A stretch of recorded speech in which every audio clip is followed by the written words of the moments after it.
Welcome to Energetic Advantage, the podcast where energy isn't woo, it's your edge. I'm your host, Jessica Cerato, intuitive strategist, lifelong pattern decoder, lover of numbers, and energetic guide for visionary leaders. Around here, we go energy first, strategy second. Every episode will give you a perspective, a tool, or a timeline shift that helps you lead from your power. Because the truth is, your energy is your most undervalued asset until you learn how to use it. Get ready, you're about to have the advantage. Let's begin. Let's talk about risk, baby. Let's talk about you and me. Let's talk about all the good.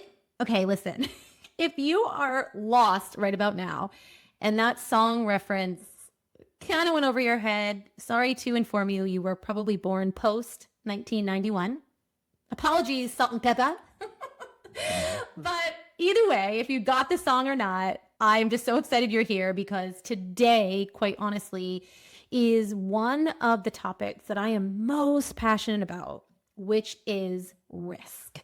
So that's what we're talking about today. Buckle up, settle in, because things are about to get really good. So let's talk about it. Let's talk about risk. Let's talk about all the things that you say you want and all the ways that you're not actually going for them. I said what I said. Because here's the thing. Everyone loves the idea of risk until it's time to actually take one.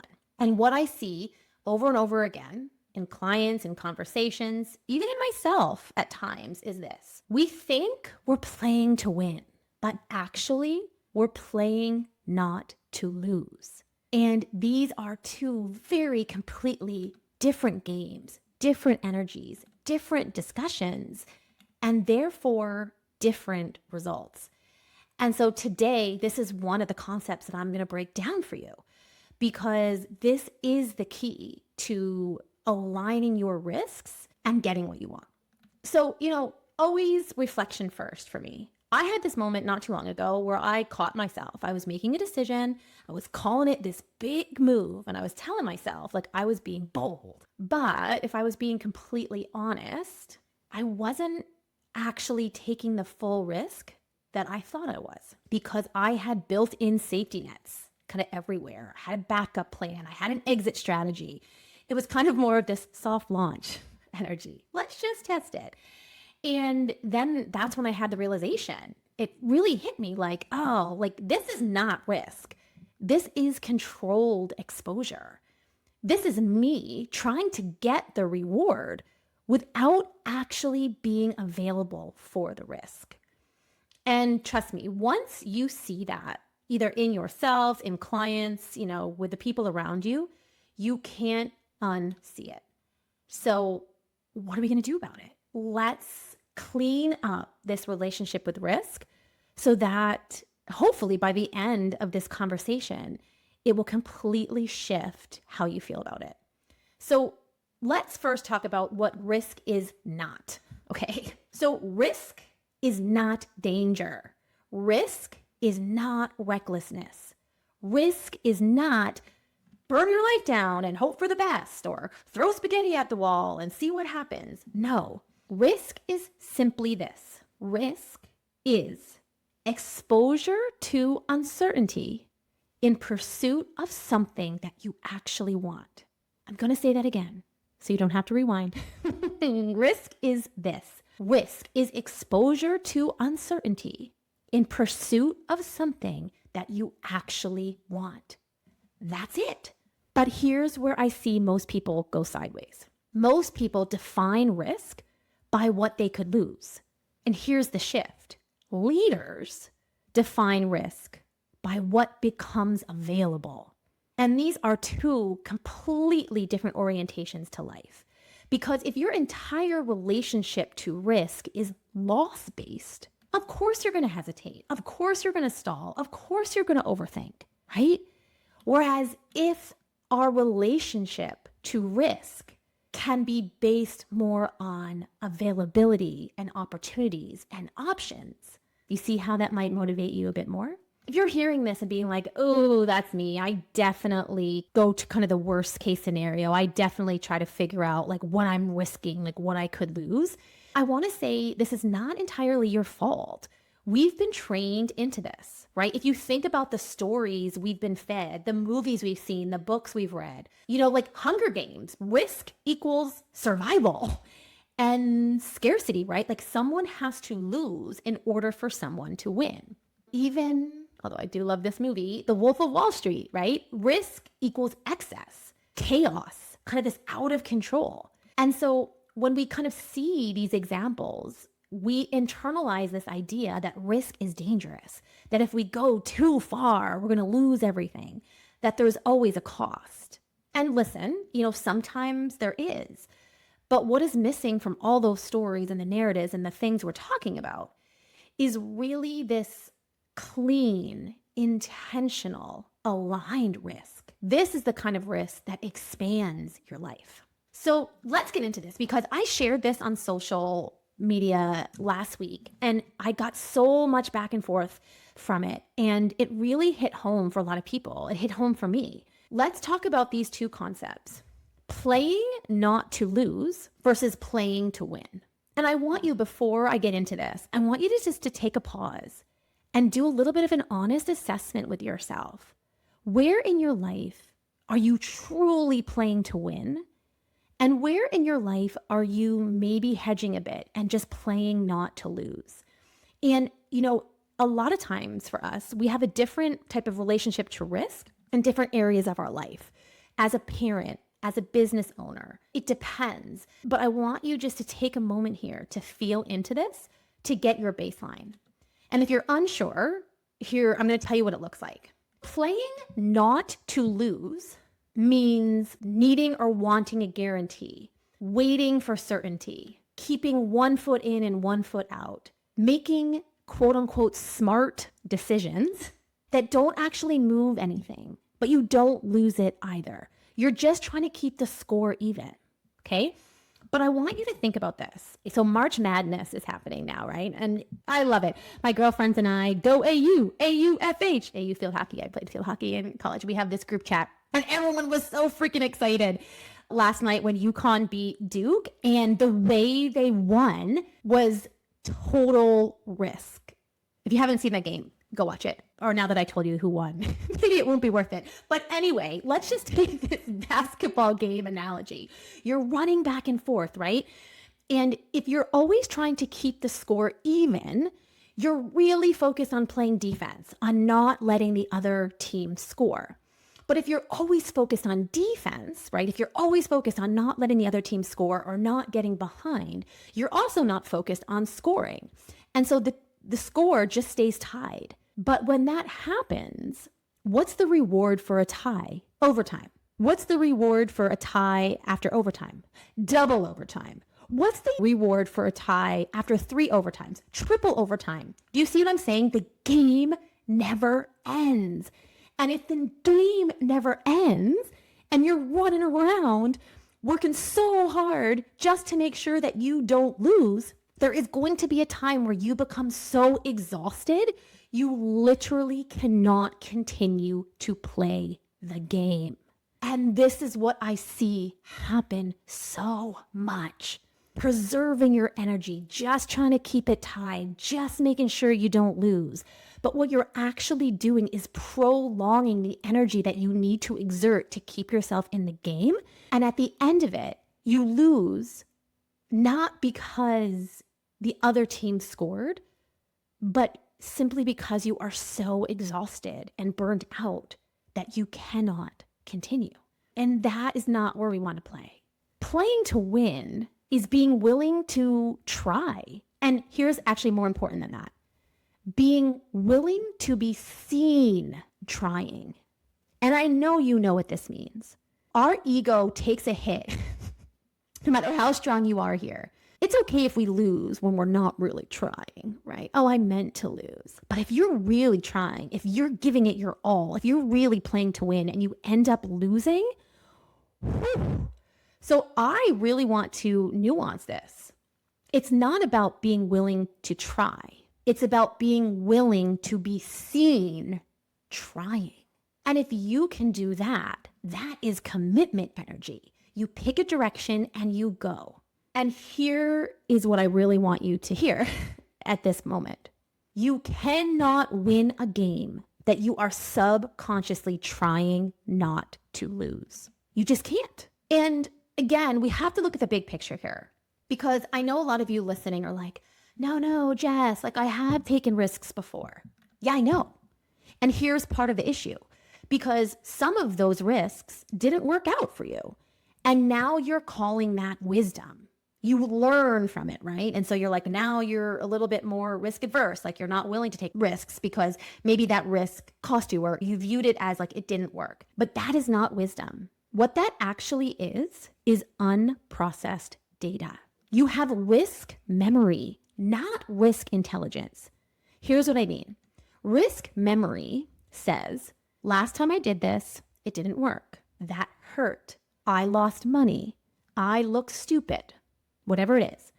And so now you hesitate. You dilute your decisions. You're trying to control the outcome, right? Whereas risk intelligence says, well, what did that actually teach me? Was that timing? Was that capacity? Was that identity? Was that truly the wrong move? Or was it the wrong version of me making the move? And do you see how that's a completely different conversation? And which is why I'm really choosing to talk about it in April, because if you've listened to the April energy forecast, it is all about asking questions. And this is what I want you to do. Now, so interesting. I have to share this because when I was talking about this in my stories, Nicole, Sherry Hess, you might have heard her earlier on in the podcast, in the episodes. She is a smart cookie, let me tell you. And she messaged me with this really cool concept about risk avoidant, risk adverse, and risk rewarded in our identity paths. And it's actually this triangulation that keeps us in kind of this dopamine starved and therefore dopamine seeking loop, kind of like the drama triangle, And so as long as we are in one of those identities, we are essentially stuck in this triangle. But when we step out of it and we realize that we are the one creating our own reality, and we really are redefining our belief that risk creates opportunities, everything is going to change. So before I tell you how to do this, and don't worry, we're getting there, I want to show you what this actually looks like when it works. So just a few real life examples of people you're actually going to know. It's funny, I had so many client stories, and I just felt that maybe taking people who you've seen in more of like a real world context might be more helpful. So Sarah Blakely, Spanx, she had $5,000 in savings. That's it. She had no background in fashion, no connections, no roadmap. And she just decides, like, dude, this is the idea that I'm going all in on. She invests her entire savings into this concept. She was cold calling manufacturers. She was getting ignored. She was getting rejected over and over and over again. But here's the important part. She didn't take the risk once. She didn't make one call and then go, not working. Let me pull back. She stayed in it. She held the decision. She kept moving. And, so much, I could do a whole episode on this. As an aside, I'm going to do more case studies moving forward because she has a very specific risk profile. So all of you listening, you have a unique risk profile that when you can really know it and embody it, you will make better choices because you're using risk from your uniqueness, not anybody else's. So she kept moving. And of course, now Spanx is a $1 billion company. Here's what I want you to see here, though, for that. It wasn't the idea that made it work. It was her relationship to the risk. She didn't need proof first. She became the proof. Okay. Now, another example is Oprah Winfrey. She has completely different risk profile than Sarah Blakely, number one. And this is about reframing failure. So, early on in her career, she gets fired from a TV job. And the feedback was like she was unfit for television, right? Imagine hearing that. Like, you're just not cut out for this. And this is where most people might stop. They go, okay, that didn't work. I guess it isn't for me. But what actually happened? That failure did not mean she wasn't meant for television. It meant that she wasn't meant for that version of television. So she recalibrated. She found a format that actually matched her energy and her voice and her way of connecting. And that's what built what we know now, right? So was it really a failed risk, or was it a redirect into alignment? Two completely different things. Last one, Reese Witherspoon. She is coded for identity-led risk. And at one point in her career, she looked around and realized like the roles that she was being offered didn't reflect the kind of stories that she wanted to tell. So here's the choice. This is where I really want you to hear it. Remember the definition of risk that I shared with you in the very beginning. Risk is exposure to uncertainty in pursuit of something you actually want. So she wanted to tell stories she wanted to tell. So she needed to expose herself to uncertainty in order to get that. So she took a risk. She used her own money. She started producing. She backed stories that no one else was prioritizing. And that's not desperation. That's not saying, oh, like, I hope this will work. That is like ownership. She was like, I see something that doesn't exist yet. I want it. And so I'm willing to create it. And now, hello, her production company, like she's not just getting better roles. She's built an entire ecosystem around this. So if you just zoom out quickly and look at all three of these examples, different personalities, different paths, different, risk analysis, but it is the same pattern. They did not wait for certainty. And they didn't just take one risk, have it not instantly pay off and quit. They stayed in the energy of risk long enough for it to work. And I think this is also one of the problems that we face with risk is when we take a step and we expect the payoff to be linear. We take a step and it doesn't immediately pay off. And we make it mean, well, this isn't working. But what if that first risk isn't the payoff? What if that first risk is the positioning? What if it's the thing that moves you into the room, that helps you come into the identity or the level where the real opportunity actually exists? So the question isn't, did it work right away? The question is, did I stay with it long enough for it to become something? Because here's another thing that I hate to break it to you, but risk isn't one move. It's a relationship. If you just think about that game of risk, it's not over in one move. It's time over time, like bringing your relationship with risk and making a lot of different moves. You have a lot of different turns in that game to do different things. And so it's not saying you're going full out every single move, but it is your relationship with risk that becomes the most important factor. So if we were to look at risk very strategically and energetically, here's what I want you to start thinking about. I'm going to ask you some questions here, and I want you just to feel into these answers. Number one, what am I actually available for? Not what makes sense on paper, not what feels safe. What am I actually available for? Because if you are not available for the outcome, you will sabotage the path. And so I see this happen a lot where, to use this generic example, where I want to be successful or I want to grow my business. Well, are you actually available to that? Because if you know that you don't want your life to change, and it will, you will sabotage it. Number two, what is the true risk here? Not this dramatic one that your brain is making up. Thank you, brain.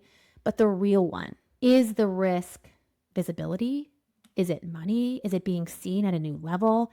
Is it outgrowing your current identity? Call it what it is. And number three, this is a big one. What is the bigger risk of not doing this?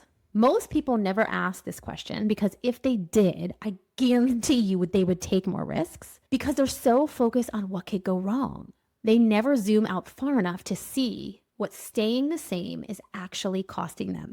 And remember, we talked about this. Staying the same means the game is tied. You can do whatever you want, but imagine playing that same game of basketball for your entire life, just being so exhausted. And it's like, well, yeah, nothing's going to change, but nothing's going to change and you're never going to get a break. So it is costing you something by staying tied. What is that? Question number 4, am I resourced for this version of me? And I don't mean just skills, like are you able to do it? I mean support, environment, people around you, capacity, nervous system. Because I see a lot of people trying to take big risks with small support systems and then wonder why it feels so hard. Well, of course it does. Number 5, is this a body yes or is it a negotiated yes? You know, as much as we say we're afraid of risk, I actually believe that most people are not afraid of risk. They are afraid of the identity required to hold the outcome of the risk. Because if we take the risk and it succeeds, shit, now we're stuck with it. Now we won the game. And when we win the game, what happens next? I was kind of going to leave it here. And I'm going to tie more tangible things that you could do to really work with this. But it really hit me so hard that I can't have this conversation of risk without bringing it through the lens of abundance. Let me tell you that abundance is not just money. Abundance is health, wealth, time, connection, right? In abundance, I have an 8-section pie that we use to determine our abundance, right? And our abundance is directly tied to our relationship with risk. And not just how much risk you take, no, but what kind of risk you are taking. So, over risking, jumping, leaping, saying yes to everything, burning yourself out, right? Of course, under risking, waiting, perfecting, holding back. And a lot of times you're taking risks, but just at the wrong time. And then making it mean something about you or the risk. It's just that you're not working with your own risk profile. So there is, these different sides of risk. We have empowered risk, of course, and disempowered risk. And empowered risk is intentional, it's resource aligned, you're willing to hold the outcome. And this disempowered risk is reactive, it's emotional, trying to prove something, hoping that it works. Empowered risk builds wealth, right? And so by knowing your own unique risk code, your risk analysis, to figure out your own style, you're going to be able to see, this is perhaps why what I tried before didn't quite work. This is what I learned, and this is how I can become confident to take the risk that I really want to take now. And, this is why this matters so much, because the energy that we're in April, it amplifies commitment, right? What are you actually going for? Are you willing to back that with your decisions? Because in this month specifically, we don't get to say we want something big and then approach it with half energy. And again, I want to be clear here. This isn't saying we need to go all in on everything, but we need to be willing to have exposure to uncertainty in pursuit of something that we actually want. And going back to a specific part of abundance, which I'm even hesitating to talk about, but it's money. And you can have a really great relationship with risk. And where I sometimes see it falling apart is with money. People will risk their time, no problem. Like I see people spend months on something that may or may not work. They risk their energy pouring into clients, content ideas. They'll even risk their identity, pivoting, changing, evolving. But that moment where money enters the conversation, I just feel like everything tightens for them. They freeze, they hesitate, they need more proof, they need more validation, they need more certainty. And suddenly, that same person who was quote unquote all in is negotiating with themselves over a number. If this sounds like you, if you found yourself all in until it came to the money, until it came to put your money where your mouth is, until it came to swipe your credit card, until it came to the monetary investment, I want you to hear this. You're not afraid of risk. It's just that money is the place where your real beliefs get exposed because you are conflating money with safety, with power, with freedom, with worth, with control, with identity, right? So when you risk money, air quotes, you're not just risking money. You're risking what money represents to you. And, time sometimes feels renewable. Like, I'll get that back. Energy feels flexible.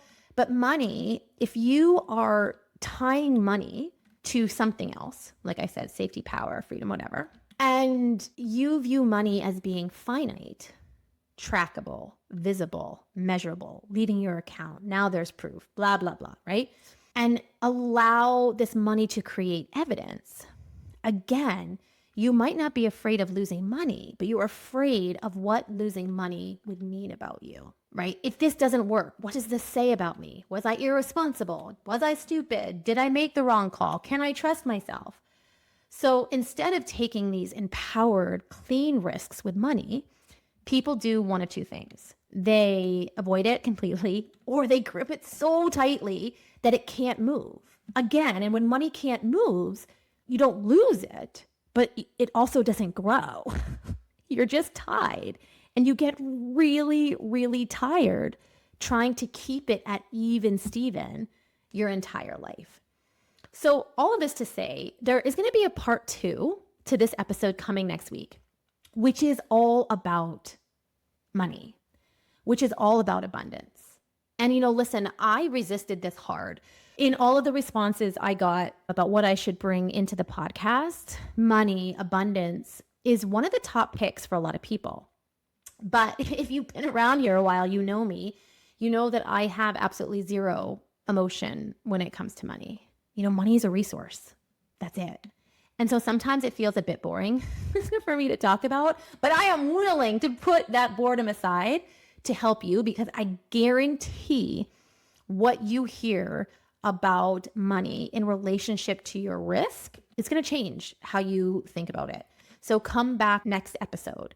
And, as a kind of segue into that episode, this whole concept around risk and money and abundance is why I built abundance codes the way I did. So Abundance Code is a program I have. Over 50 people have gone through it. And it's not just about making more money, but you will after going through the program.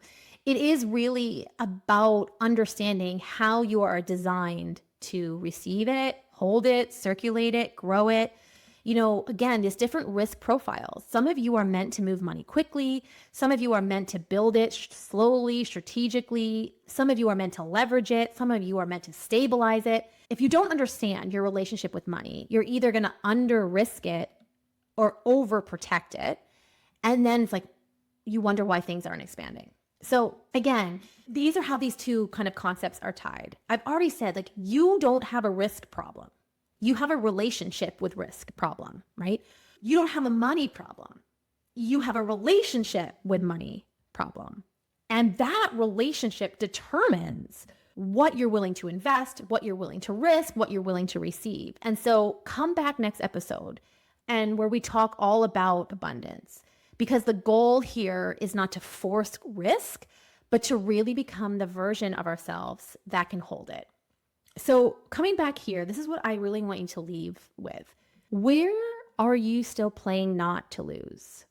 Where are you hedging? Where are you calling something a risk when it's actually just a very well-controlled version of one? And here's, I think, the best question of all, which is, what decision would the version of you who wants to win actually make here? The one who actually gets what she wants. If you are feeling this strongly, if you know there's something that you've been circling, something you're ready to go all in on, I want to share with you something brand new that I'm offering just for a limited time here, just for when these episodes air. It's called a risk breakthrough activation. I'm going to help you identify your edge and give you a risk analysis and a plan on actually how to move the needle to get what it is you want. This is a one-on-one, so it is a unique code to you. You fill out a form, I look at your chart, I examine the opportunities, and I send you back a custom, unique, specific to you strategy that it's going to talk about and tell you exactly your next move, so it's very clear, while also at the same time give you an idea about this relationship to risk and how you can start to play with it a little bit more. And if you're more of a self-paced person, go grab abundance codes. Yes, it is all about abundance, but specifically in there are a lot of things about risk, including that risk analysis, which I know helped a lot of people as they went through it. So, how are you feeling? How are you feeling after listening to this about your relationship with risk? Let me know. Message me on Instagram. Tell me all the things. I feel like I want to end with Salt and Peppa again, but I will not expose you to my singing.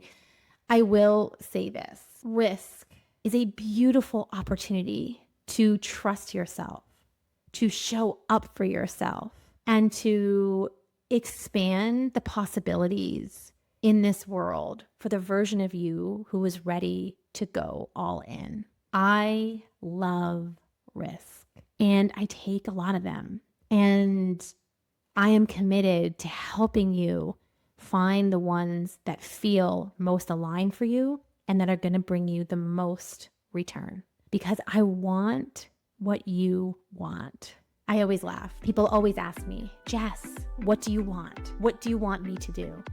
And my answer is always this: I want what you want. And when you work with me, I am committed to help you get there. All right, stay tuned for part 2. I'm bringing in all my secrets from Wall Street, as well as the things that I've learned along the way. Until then, keep asking questions, keep taking risks. Oh yeah, and if you need help deciding what risks feel aligned with the energy, you can also play with the calendar. Your first month is free. You can grab it in the show notes. All right, everyone. I'll talk to you soon. Bye.